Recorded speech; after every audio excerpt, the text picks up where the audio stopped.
This happened when I was 14. It was an average night, around 9 p.m. Me and my little cousin are at his house. I'm babysitting for the night while my mom and aunt are shopping and my dad and uncle are at the movie theater. So we're sitting there, and I was feeling really strange. Something was wrong, but I couldn't put my finger on it, so I just kept watching TV with my cousin. The feeling wasn't going away, so I got up and walked to the back door to lock it. Knowing very well that there was a man outside that wanted in. I was about 125 pounds and 5'8" at the time and played football for my school. If I remember correctly, I went downstairs and straight into the kitchen and grabbed one of those meat tenderizing hammers, turned back to the window where I saw him before. Not there. Ran back to the front door and checked that it was locked. Both the deadbolt and the knob were locked. I then ran back upstairs with my meat tenderizer and went into my cousin's room and sat down in front of the door. He asked me what I was doing, and I said that he didn't need to worry about it and that he should keep his head low. I called the cops and then my dad and uncle. Cops would take half an hour and my dad and uncle were 45 minutes away. Then I hear a window shatter and the sound of heavy boots walking around on the main floor. I could hear the guy walking around downstairs. It was horrifying. I gripped the meat tenderizer and waited. About 5 minutes pass, and then I hear the boots walking upstairs. At this point, I was having a freaking heart attack. My cousin's door is no more than 10 feet from the stairs. I heard him opening the doors to my aunt and uncle's room, then the bathroom. He then walked back downstairs, and I heard him open the door to the basement. 15 minutes later, the police showed up and burst into the house.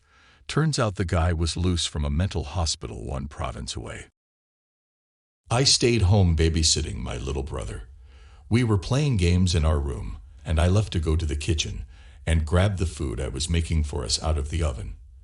There's a window right in front of our oven leading to our backyard that my mom closes every night, but I forgot to close it.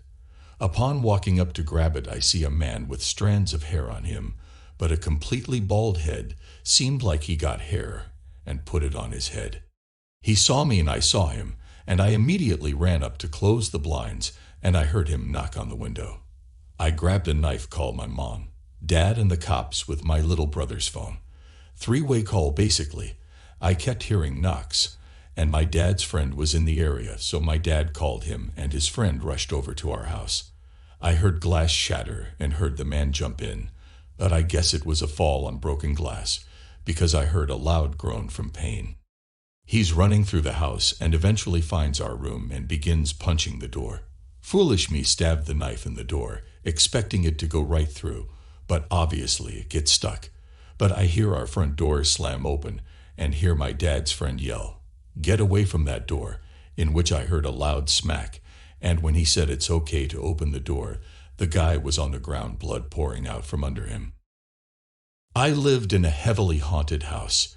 It was a large house and I had 9 roommates, so there was always the sound of people walking around on different levels, opening and closing doors, and talking.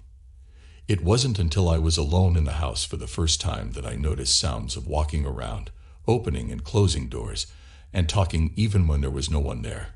I went down to the basement to play the piano, and had a very strong feeling of someone telling me to back off.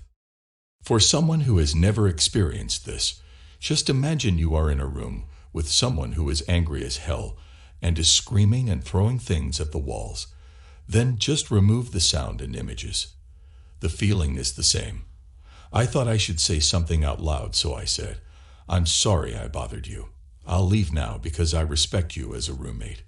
It was when I said the word roommate that the feeling stopped and things got very calm.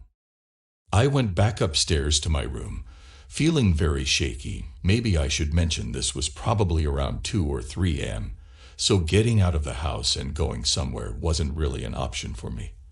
I was sitting in my bed for about 20 minutes when I saw something on my wall.